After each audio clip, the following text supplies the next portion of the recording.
안녕하세요. 매일 파주에서 평택까지 출퇴근하는 40대 애청자입니다. 편도 2시간, 왕복 4시간의 시간을 매일 썰미녀 채널을 들으며 즐겁게 보내고 있습니다. 최근 저에게도 사연으로 보낼 만한 일이 생겨 이렇게 몇 자 적어보게 되었습니다. 아무래도 가족일이고 아는 사람들에게 자랑할 만한 일은 아니라 썰미녀 가족분들과 나누고 싶어 보내봅니다. 저희 아빠는 제가 어릴 적에 돌아가셔서 기억은 잘 안 나지만 돌이켜 생각해보면 요즘 유행하는 딸바보셨던 것 같아요.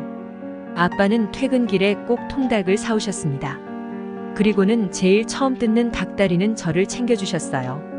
뜨끈뜨끈한 닭다리를 제 입에 넣어주시던 아빠의 얼굴은 지금도 생생히 떠오릅니다. 그런 따뜻했던 아버지가 여느 날처럼 통닭을 품에 안고 퇴근하시다가 그만 뺑소니 차에 치여 갑작스럽게 돌아가셨어요. 지금과 달리 CCTV가 흔하지 않았던 시대라 가해자는 잡을 수가 없었습니다. 그렇게 엄마와 오빠 저 셋이 어렵게 살았습니다. 저희 엄마는 늘 아들인 오빠가 먼저였어요.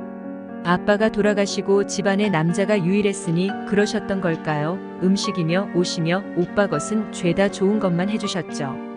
제 것은 늘 어디서 얻어온 교복과 운동복, 그리고 낡은 옷이 전부였습니다. 식사도 꼭 오빠가 먼저 먹고 남은 것을 제가 먹어야 했어요. 저는 어릴 때 그게 당연한 건 줄 알았습니다. 저는 친구들이 다 가는 대학에 저도 가보고 싶었지만 엄마는 여자가 대학 가서 뭐해? 넌 얼른 취업이나 해서 오빠 뒷바라지를 해라고 늘 말씀하셨습니다. 그때까지 저는 그게 당연한 줄 알았어요. 오빠가 밥 먹고 나면 제가 설거지를 하고 오빠 방 청소도 제가 항상 해주었죠. 평생 이렇게 살아야 하는 건가 하고 우울한 기분이 들곤 했지만 그래도 참고 견뎠습니다. 그런데 좀 크고 나서는 그게 이상하다는 것을 알았습니다. 어느 날 친구가 저희 집에 놀러 왔어요. 오빠는 평소처럼 내일 입어야 되니까 손빨래 해놔라 라고 했어요. 전 바로 그 옷을 받아들고 화장실로 가 손빨래를 했습니다. 화장실에 쪼그리고 앉아 비누칠을 해가며 오빠 옷을 빨고 있는데 저희 집에 놀러온 친구가 저에게 왜 오빠 빨래를 네가 하냐는 것이 아니겠어요? 전 우리 집은 항상 그랬는데 너희 집은 안 그래? 하고 물었어요. 친구는 자기 빨래는 자기가 하는 거지 오빠는 손이 없어 발이 없어? 라고 하더군요. 전 뒤통수를 한 대 얻어맞은 기분이었습니다. 이 집에서 계속 있다가는 취업하고 버는 돈까지 모두 오빠에게 가져다 줘야 할 것 같았습니다. 어떻게든 이 집을 떠나야겠다고 그때 마음먹었습니다. 그래서 취업을 핑계로 고향을 떠나 경기도로 독립을 했습니다. 엄마와 오빠가 너무 미웠고 다시는 만나고 싶지 않았어요.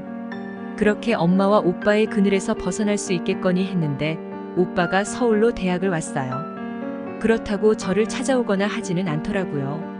그냥 이따금씩 저에게 전화를 걸어 내일 전공책 좀 사야 하는데 돈 좀 보내라며 명령조로 말했어요. 그럴 때마다 오빠 수화기 너머로 들리는 소리는 음악 소리였어요. 저는 타지에서 혼자 이렇게 힘든데 음악을 듣고 술을 마시며 즐겁게 지내는 오빠가 정말 원망스러웠습니다. 그래서 저도 돈을 보내겠다고 하고는 보내지 않고 며칠을 지냈어요. 그러자 엄마는 전화로 너희 오빠가 우리 먹여 살리려고 저렇게 열심히 공부하는데 너는 책 살 돈도 못 보태주냐? 며 저를 타박하더군요. 전 엄마는 오빠만 보여? 오빠가 전부야?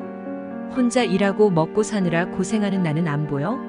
엄마는 날 왜 낳았어? 평생 시녀처럼 오빠 뒷바라지나 하면서 살게 하려고 낳았어? 이럴 거면 낳지를 말지 그랬어. 하고 처음으로 엄마에게 고함을 질러버렸습니다. 그러자 엄마는 낳아준 것만으로도 감사하게 생각해야지 어디서 머리 컸다고 대들어? 이러니 여자는 사회생활을 시키면 안 돼. 너 당장 다 때려치고 내려와. 하며 저보다 더 크게 고함을 지르더군요. 저는 다신 저에게 전화하지 말라고 나도 이제 나한테 엄마는 없었다고 생각하고 살 테니까 라며 쏘아붙이고는 전화를 끊어버렸습니다. 조그마한 월세방에서 혼자 어찌나 서럽게 울었던지 지금도 그때 생각을 하면 울컥하네요. 제가 취업한 회사는 직원 5명의 작은 중소기업이었어요. 저희 회사는 여러 회사들의 물류를 관리해주고 운송해주는 회사였습니다. 저는 거기에 격리로 취업을 했어요. 20살에 사회생활을 시작한 저는 그야말로 실수투성이었습니다. 저에게 일을 가르쳐주는 대리님에게 항상 혼나곤 했었죠. 제가 실수할 때마다 미경 씨 이거 왜 이래? 영 하나 빠뜨린 거 아니야? 저번에도 그러더니 또 이러면 어쩌자는 거야? 안 그래도 바빠 죽겠는데 이렇게 일머리 없이 들어와서는 자길 괴롭히냐며 항상 구박했어요. 저는 대리님이 주신 서류를 보고 작성한 건데 라고 말했고 대리님은 앞뒤 파악이 안 돼. 아무리 이 서류가 틀렸었더라도 미경 씨가 앞뒤 잘 살펴보고 똑바로 적었어야지. 라고 더 크게 저를 나무랐습니다. 저도 일머리가 없기는 했지만 대리님이 잘못 주신 서류 때문인데 그걸 전부 제 탓이라고 다그치심이 너무 서러웠습니다.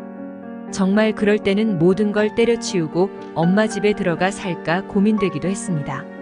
그때마다 저를 위로해준 건 현장에서 지게차를 운전하는 오빠였어요. 대리님에게 혼쭐 나고 우울해 혼자 건물 뒤편에서 울고 있으면 어디선가 음료수를 들고 나타나 또 혼이 났느냐며 이거 마시고 기분 풀라고 괜찮다며 다음부터 실수 안 하면 된다고 따뜻하게 저를 위로해줬어요. 전 오빠가 건네주는 음료수를 홀짝홀짝 마시며 울음을 그치곤 했습니다. 전 그런 오빠에게 많이 의지하게 되었고 그러면서 점차 일도 익숙해지게 되었습니다. 오빠는 남동생뿐이어서 좀 섭섭했었는데 제가 들어와 좋다며 저를 친 여동생처럼 아껴주었어요. 저에게 오빠라는 존재는 제가 뒷바라지해야만 하는 하늘같이 무섭기만 한 존재였는데 이 오빠를 만난 뒤 제 고정관념은 180도 바뀌게 되었습니다. 세상에 이런 오빠도 있구나. 우리 오빠 같은 사람만 있는 게 아니구나 하며 위안을 얻었어요. 매일같이 저를 구박하며 함께 일하던 대리님은 결혼식 날짜를 잡자마자 회사를 관두었습니다. 결혼식에 참석한 날 저는 깜짝 놀랐습니다. 사장님과 사모님이 신랑 부모님 자리에 앉아 계신 게 아니겠어요? 게다가 항상 저를 위로해주던 그 오빠도 그 옆에 나란히 앉아 있는 것이 아니겠어요? 제가 눈치가 없어도 너무 없었던 거죠. 알고 보니 제가 다니던 회사는 가족 회사였고 저만 빼고 모두가 가족이었던 거였어요. 대리님은 제 친한 오빠의 남동생과 결혼하는 거였어요. 그동안 모두가 나를 속였다는 생각에 잠시 분통하기도 했지만 그래도 한 집안의 경사이니 진심으로 축하해 주었습니다. 결혼식이 끝나고 오빠는 저에게 처음으로 술을 한잔하겠느냐고 제안했고 저희는 처음으로 술을 마시게 되었어요.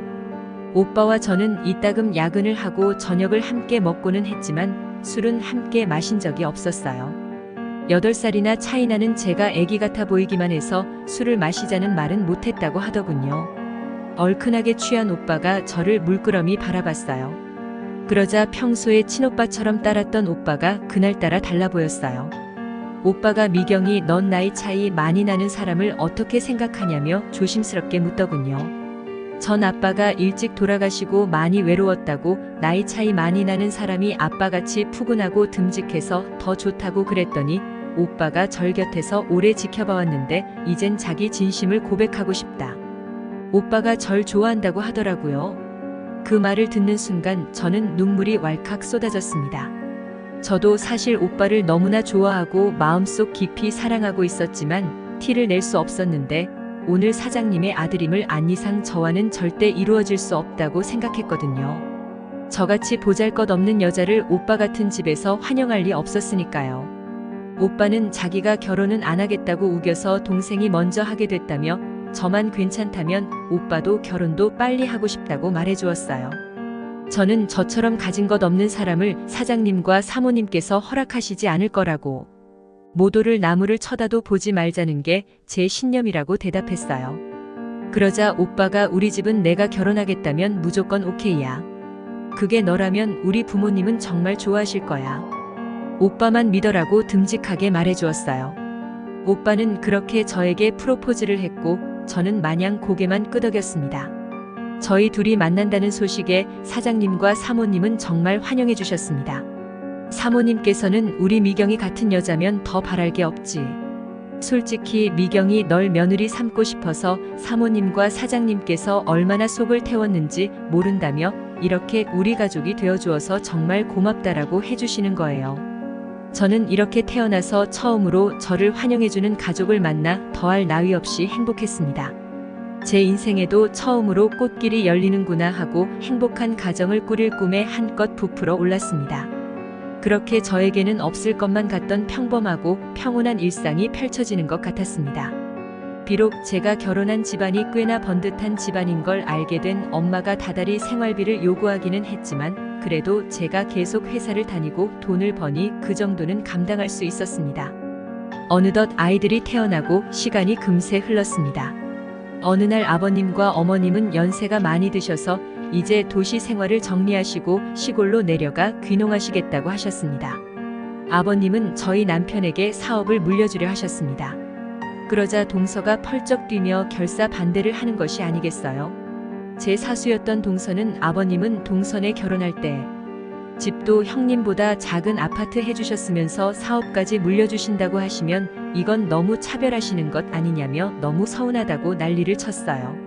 저희 남편은 그동안 착실하게 회사 생활하며 모아둔 돈이 있어서 그 돈을 보태서 좀 큰 집을 샀고, 서방님은 그때만 해도 가진 돈이 없어서 시댁에서 해주신 돈으로만 집을 구입해 평수가 작은 아파트를 사서 결혼했었거든요.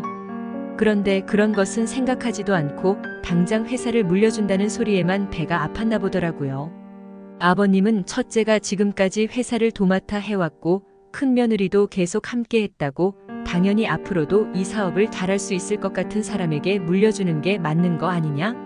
며 동서를 타이르셨어요. 서방님도 지금 본인이 하고 있는 사업이 꽤 잘 돼가고 있는데 뭐가 문제냐며 동서를 설득했죠. 누구도 자신의 편을 들어주지 않으니 동서는 너무 억울해했습니다. 그러더니 그럼 동서 자기도 그 회사의 직원으로 등록해서 월급이라도 받을 수 있게 해달라고 하더군요. 아버님은 동서의 성화에 마지못해 그렇게 해주라고 하셨어요. 동서가 저에게 자기가 가르쳐준 대로 일은 제대로 하고 계시냐며 다음에 장부 좀 가져와 달라고 자기가 검토해봐 드린다고 하는 것이 아니겠어요? 저는 정말 어이가 없었습니다. 기껏 해봐야 2년 남짓 근무한 게 전부였던 동서가 지금도 저를 예전의 회사 아랫사람처럼 생각하고 있다는 사실에 기가 막혔습니다. 끌어넘치는 화를 속으로 근근히 삼키고 동서에게 세상이 많이 바뀌었으니 수기장부는 없어진 지 오래고 회사 회계장부면 내부기밀인데 그렇게 함부로 외부 유출하면 큰일 난다고 말했습니다. 그러니 동서는 펄쩍 뛰며 자기가 외부냐며 자기가 남이냐며 형님 말씀 진짜 섭섭하게 하신다고 형님 생각해서 한 말인데 전부 됐다고 자기 월급이나 날짜에 맞춰서 보내주세요. 해버리더군요. 나이는 저보다 많지만. 그래도 제가 서열로는 형님인데 아직도 아랫사람 대하듯이 내뱉는 말에 정말 화가 났습니다. 그러나 동서가 결혼하고 전업주부로만 살기도 했고 세상 물정을 모르는 사람이니 저런가 보다 하고 한 번 더 꾹 참았어요. 미우나 고우나 그래도 저희 가족이니 보듬고 살아가야겠다고 제 마음을 다 잡았습니다. 그러면 동서도 언젠간 제 진심을 알아주겠지 믿었습니다. 남편이 회사를 맡게 되고 사업이 더욱 잘 돼 사무소를 몇 개 더 운영하게 되었습니다. 저도 남편과 별개로 제 사무소를 맡게 돼 더욱 업무에 매진하게 되었죠. 저도 제 직원들을 채용하고 독립적인 사업체를 운영하게 되니 책임감과 중압감에 정말 열심히 일했습니다. 저희 직원들도 그런 저의 진심을 알아봐주고 자기 회사처럼 열심히 해주었습니다. 몸은 힘들었지만 힘든 만큼 보람을 얻을 수 있는 소중한 시간들이었습니다. 보잘것없는 저에게도 열심히 살다 보니 이런 행복한 순간이 오는구나 하며 마음이 따뜻한 나날들이었었죠. 시골에서 전원 생활을 하시게 된 시부모님은 직접 농사를 지으시며 행복한 전원 생활을 하셨어요. 자식들의 건강을 위해 유기농 농산물과 채소들을 일구시는 것을 남은 인생의 낙으로 여기며 지내셨습니다. 배추며 토마토며 때 되면 수확하는 농작물들을 저희에게 아낌없이 보내주셨습니다. 정말 전 저희 시부모님처럼 한평생 부지런히 일하시는 분들을 본 적이 없습니다. 평생 회사를 일구시느라 고생하셨고 이제는 농사를 가꾸시며 인생의 어느 한순간도 헛되이 시간을 보내신 적이 없는 분들이니까요. 저도 회사 일로 몸은 힘들었지만 그래도 명절이며 김장철이며 시부모님 댁으로 항상 내려갔습니다. 제사 음식을 준비하고 김장 속들을 치대는 일들은 정말 힘들었습니다. 그래도 엄마와의 그런 추억이 없던 저는 어머니를 제 엄마처럼 여기며 기쁜 마음으로 함께 했습니다. 남편은 그런 저에게 늘 고마워했습니다. 저에게 당신 이번 명절에는 회사 핑계대고 좀 쉬지 그래? 라고 말하면 전 어떻게 그래요? 그 회사를 누가 읽어주신 건데? 그리고 저희 올 날만 목 빠지게 기다리시는 어머님, 아버님 생각하면 절대 못 그래요. 애써요. 남편은 재수 씨는 애들 핑계로 번번이 빠지는데 당신도 이번엔 그래도 된다고 저를 위로해 주었어요. 남편의 말도 맞는 말이긴 했어요. 명절이고 김장철이고 그때마다 동서는 애들이 아프다, 남편 사업이 바쁘다, 몸이 안 좋다 별의별 핑계를 대며 내려오지 않았습니다. 어머니께서 둘째내는 명절 때마다 일이 생기는구나라고 하시며 저에게 미안해 하셨습니다. 전 아프고 바쁜데 어쩌겠어요. 여력되는 사람들이라도 함께 도우면 되죠 했습니다. 저는 진심이었습니다. 설령 그게 거짓말이더라도 우리는 한 가족이잖아요. 서로를 위하며 지내는 것이 맞다고 생각했습니다. 그런데 사건은 작년 김장철에 터지고 말았습니다. 서방님이 아이들만 데리고 내려왔길래 모두들 놀라 동서의 행방을 물었어요. 그러자 서방님의 얼굴이 어두워지시며 애들 엄마가 요새 우울증이 왔다고, 이제는 자기도 자신의 삶을 찾고 싶다고 친구들 좀 만나겠다고 해서 그러라고 했습니다. 라고 대답하는 거예요. 정말 기가 막히고 코가 막혔습니다. 산후 우울증도 없었던 사람이 나이 50에 갑자기 우울증이라니. 그러면서 어머님이 해준 김치는 너무 먹고 싶다며 남편과 아이들을 보낸 거였어요. 일은 하기 싫고 김치는 먹고 싶다니. 정말 도둑놈 신보가 따로 없다 싶었습니다. 아버님은 처음으로 화를 내시며 지금까지 하는 일 없이 월급도 따박따박 지급했는데 콧대기도 내비치지 않더니 뭐? 우울증? 참나.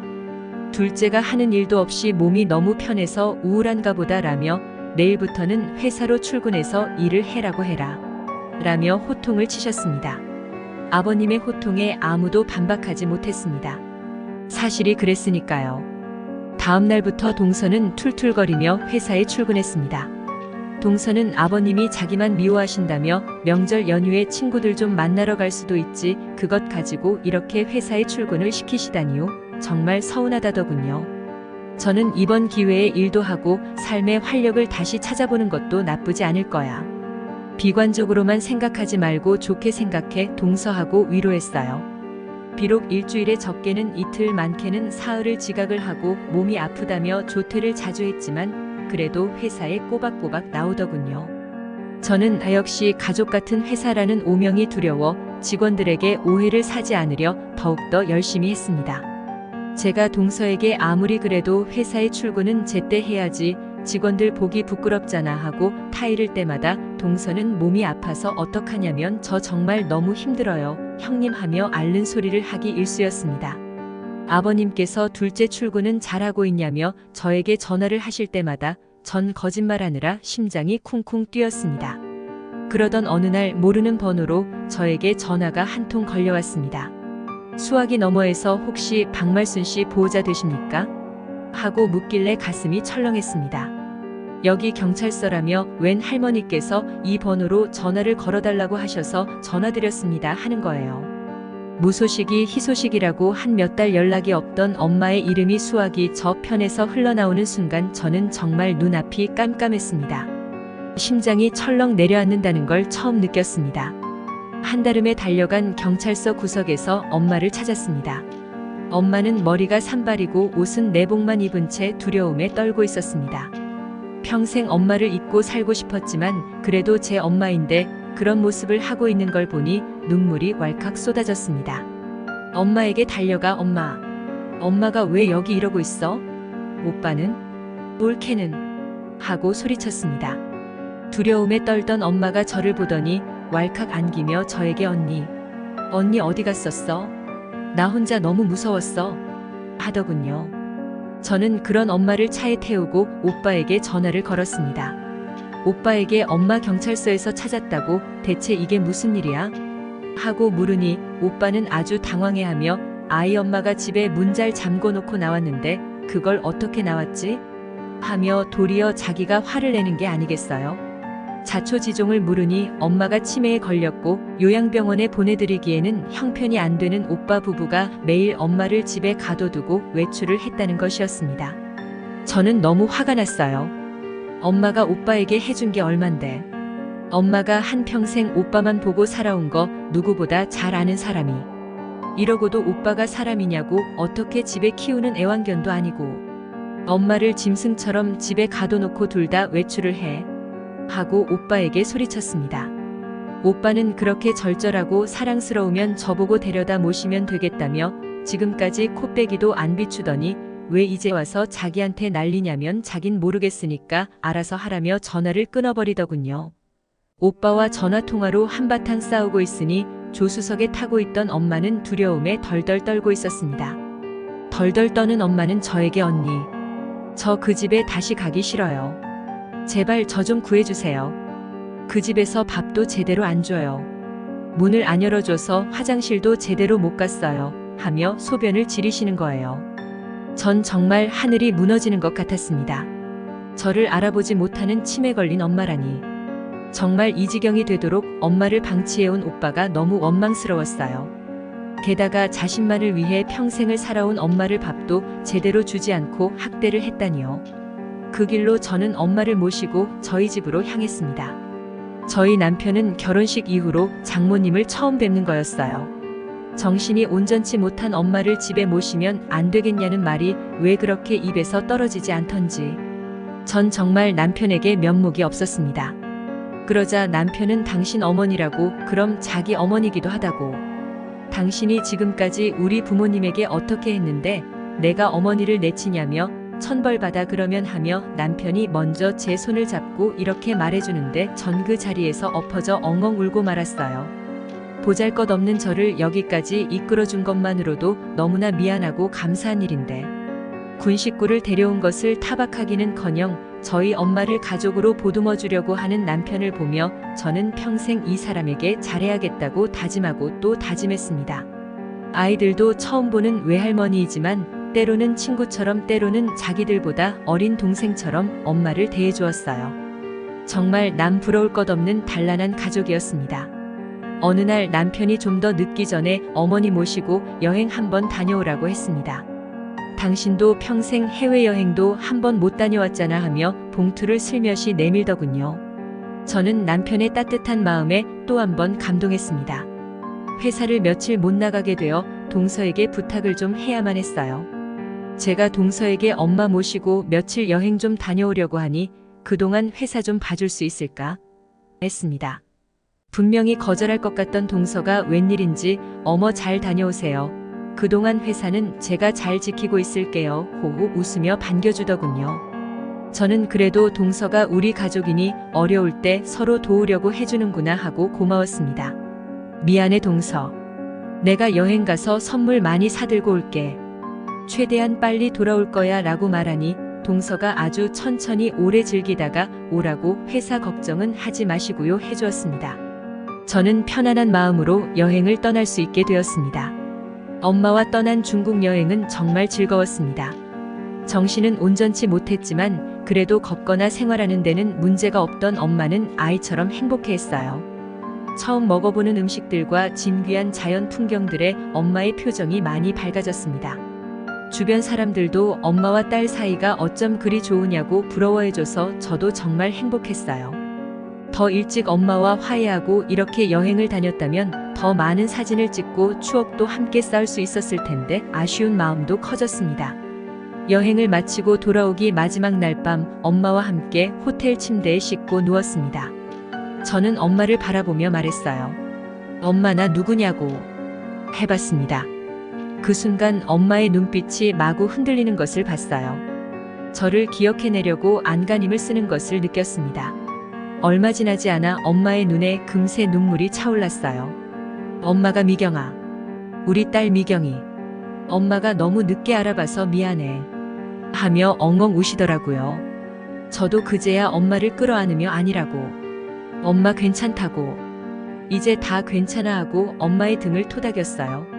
어릴 적 저를 오빠의 몸종 마냥 구박하던 엄마를 평생 원망해오고 살았는데 저도 아이들을 낳고 키워보니 엄마의 마음을 조금은 이해할 수 있을 것 같았습니다. 어린 나이에 남편을 잃고 생떼 같은 자식 둘을 키우기가 얼마나 버거웠을까요? 믿고 의지할 남자는 이 세상에 아들 하나뿐이니 그 아들을 애지중지 잘 키우려는 욕심에 그럴 수밖에 없었을 것 같다는 마음을 조금은 헤아릴 수 있을 것 같았습니다. 그렇게 저는 엄마와의 처음이자 마지막 여행을 잘 다녀올 수 있었어요. 이후 상태가 급격히 나빠진 엄마를 요양병원에 모시게 되었고 얼마 안 가 돌아가시게 되었습니다. 비록 긴 시간을 함께하지는 못했지만 그래도 떠나시기 전에 소중한 추억을 나눠 가질 수 있어서 저는 행복했습니다. 엄마의 마지막 길을 배웅하고 회사로 복귀했습니다. 동서는 저에게 푹 쉬셨냐고 저도 회사 일에 너무 신경을 쓰느라 무리를 했다고 집도 돌봐야 하고 몸이 좀 아파서 며칠 쉬어야겠어요 하더라고요. 저는 고맙고 걱정스러운 마음에 나 때문에 너무 무리했겠다며 너무 미안하고 고마우니 쉬고 싶은 만큼 쉬고 복귀하시고 그동안 고생한 거 보너스도 넉넉히 챙겨드린다고 했습니다. 동서는 신난 얼굴로 돌아가더라고요. 정신없이 업무를 마치고 퇴근하려고 하는 저를 누군가 붙잡았습니다. 자재 관리를 하던 남자 직원이었습니다. 그 직원은 고향에 부모님이 편찮으셔서 며칠 휴가를 냈으면 한다고 하더군요. 저도 엄마를 보내드린 지 얼마 되지 않아 그 기분을 너무 잘 알았습니다. 당연하다며 마음 편하게 잘 다녀오라고 했습니다. 그 직원은 너무 감사하다고 하며 짐을 챙겨 떠났습니다. 그러던 어느 날 서방님에게서 전화가 왔어요. 저에게 요즘 회사가 진짜 그렇게 바빠요? 형님은 불경기라고 일이 없어 죽겠다던데 와이프는 회사 일이 바쁘다고 집에도 자주 못 들어오고 정말 그 정도예요? 하고 묻는 거예요. 저는 순간 너무 당황스러웠습니다. 이 상황에서 무슨 말을 잘못하면 큰일이 날 것 같다는 생각이 들었습니다. 그래서 우선의 상황을 모면하려 둘러댔습니다. 우선 저는 서방님 죄송해요. 제가 잘 살피지 못했네요. 제가 좀 확인해보고 말씀드릴게요 하고 말했습니다. 전화를 끊고 저는 정신이 멍해졌어요. 가정을 돌보기 위해 며칠 쉬겠다던 동서가 집에 들어오지 않는다니요. 그것도 저희 회사 일을 핑계로요. 정말 이 여자가 정신이 나갔나 싶었습니다. 우선 전 동서에게 전화를 걸었어요. 다행히 제 전화는 받더군요. 동서 방금 서방님이 전화가 왔어. 회사 일로 바쁘다고 집에도 안 들어간다면서? 도대체 이게 무슨 소리야? 그랬더니 동서가 요즘 우울증이 너무 심해서 도저히 집에 있지를 못하겠어서 며칠 나와 있다며 친구 집에서 지내고 있으니 조금 상태가 좋아지면 집으로 돌아갈 거라고 하더군요. 너무 걱정 안 하셔도 된다며 형님만 그렇게 아시고 시부모님이나 저희 남편에게는 절대 비밀 지켜달라고 했습니다. 저는 그래도 가정이 우선이지. 애들이 엄마를 얼마나 찾겠냐고 얼른 추스르고 집으로 들어가라고 타일렀습니다. 제가 혹사를 시켜 그동안 잠잠했던 우울증이 더 심해졌나 하고 미안한 마음도 들더라고요. 며칠 쉬면 괜찮아지겠거니 생각하고 기다렸습니다. 다시 평온한 일상이 찾아왔어요. 동서도 우울증을 극복했는지 회사로 복귀했고 저도 다시 회사 일에 매진할 수 있게 되었습니다. 어느 날 거래처와 미팅을 끝내고 회사로 복귀하는 길이었어요. 정지 신호를 받고 차를 멈추고 기다리고 있었는데 제 차 앞으로 횡단보도를 건너는 낯익은 얼굴을 발견하게 되었습니다. 그것은 다름 아닌 동서와 자재 관리하던 남자 직원이 아니겠습니까? 저는 너무 놀라서 조용히 차를 움직여 그 둘이 향하는 길을 따라갔습니다. 둘은 아주 다정하게 팔짱을 낀 채 익숙한 듯이 길 건너 모텔로 들어가는 것이 아니겠어요? 분명 둘이 자재 구매하러 간다고 외근을 나갔었는데 말이죠. 저는 정말 하늘이 무너지는 것 같았습니다. 이 일을 어떻게 수습해야 하나 정말 정신이 혼미해졌습니다. 그 자리에 차를 세우고 차 안에 앉은 채로 둘이 모텔에서 나오기만을 기다렸어요. 한두어 시간 흘렀을까요? 젖은 머리를 한 채 동서와 직원이 팔짱을 끼고 웃으며 나오더군요. 저는 차에서 황급히 내려 그 둘에게 다가갔어요. 그리고 동서 앞을 가로막고 서서 말했습니다. 동서, 여기서 대체 뭐하고 있는 거야? 저는 소리쳤습니다. 그러자 동서는 당황한 기색을 애써 숨기며 태연하게 거짓말을 하려고 하더군요. 저희는 외근 같이 나왔다가 이제 들어가는 길이라며 형님은 여기서 뭐 하시고 계셨던 거냐면서 태연한 척 하더군요. 저는 동서 지금 이 마당에 뻔뻔하게 거짓말을 계속해? 나 이 모텔 앞에서 둘이 들어가는 걸 보고 지금까지 여기서 나올 때까지 기다린 거야. 이 젖은 머리는 대체 뭐냐고. 하고 소리를 질렀습니다. 제 말을 듣고 겁에 질린 남자 직원은 급히 도망가 버렸습니다. 동서는 저에게 무릎을 꿇더군요. 자기가 정말 잘못했다고, 진짜 오늘이 처음이라고요. 다시는 이런 일은 없을 거라며 저만 입 다물어주면 우리 가족 지금처럼 행복하게 살 수 있어요. 제발 부탁드려요 라고 말하는 겁니다. 저는 기가 막혀서 지금 그 말을 나보고 믿으라는 거냐고, 저번에 우울증이 와서 친구 집에서 지내겠다고 한 것도 저 직원이랑 함께 있었던 것 아니냐고, 그래 놓고 지금도 거짓말을 하면서 나보고 믿어달라고 애원하는 거냐고 다그쳤습니다. 그랬더니 동서는 벌떡 일어나 저를 노려보며 그래서 지금 이걸 폭로라도 하겠다는 거냐며, 내가 당신 도와준 게 얼만데 어디서 남의 가정을 파탄내려고 쓸데없이 참견이냐며 아주 서슬퍼렇게 말을 하는 거예요. 저는 정말 기가 막혀 말이 나오지 않았습니다. 그날 이후 저는 남편에게도 이 사실을 말하지 못하고 끙끙 앓았어요. 남편은 그런 제 속마음도 모르고 엄마를 떠나보낸 후유증을 앓는 거라고 생각하며 더욱 다정하게 저를 대해주었습니다. 저는 그런 남편에게도 죄책감이 들었어요. 당신의 동생에게 지금 무슨 일이 일어나고 있는지, 그리고 옳은 결정을 할 수 있도록 도와주어야 하는데 이렇게 손 놓고 가만히 있는 것이 정말 죄스러웠습니다. 정말 어떻게 해야 할지를 몰라 답답한 나날의 연속이었습니다. 전 우선 서방님의 집을 찾아갔어요.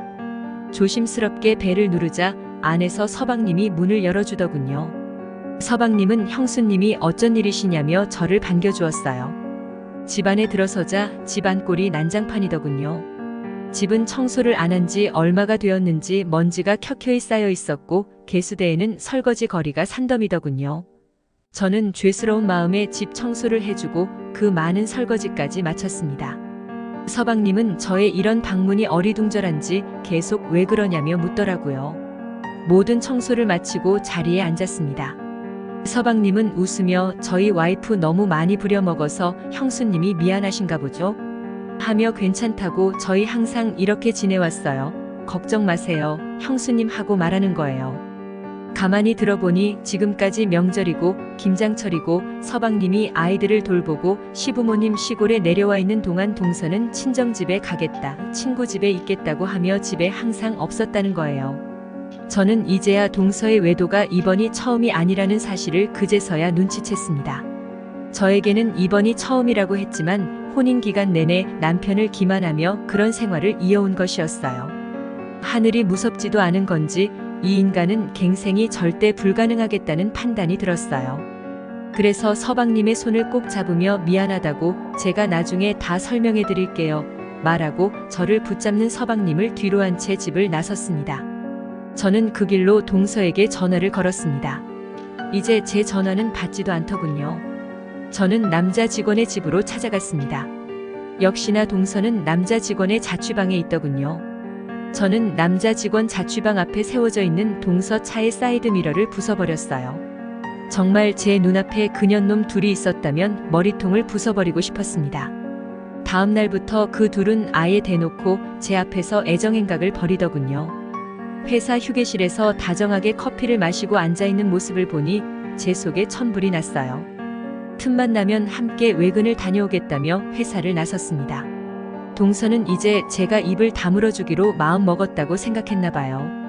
정말 말 그대로 짐승 같은 인간들이었죠. 저는 우선 변호사를 찾아갔습니다. 그리고 제가 할 수 있는 일들을 상담받았어요.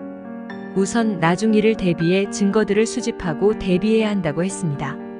혼자서 그 증거들을 모으기에는 벅차다고 생각이 들었습니다.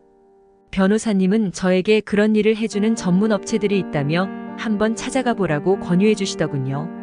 그 길로 흥신소를 찾아가 사건을 의뢰했습니다. 정말 남부끄러워 말하기가 민망했어요. 제가 어렵게 입을 떼자 흥신소 직원이 호탕하게 웃으며 다 이해합니다. 저흰 그런 케이스들을 많이 다뤄봤어요. 걱정 마십시오. 증거들 차고 넘치게 가져다 드리겠습니다. 믿고 맡기십시오 해주시는 거예요. 참 세상에 정말 짐승만도 못한 인간들이 이렇게나 많구나 느꼈습니다.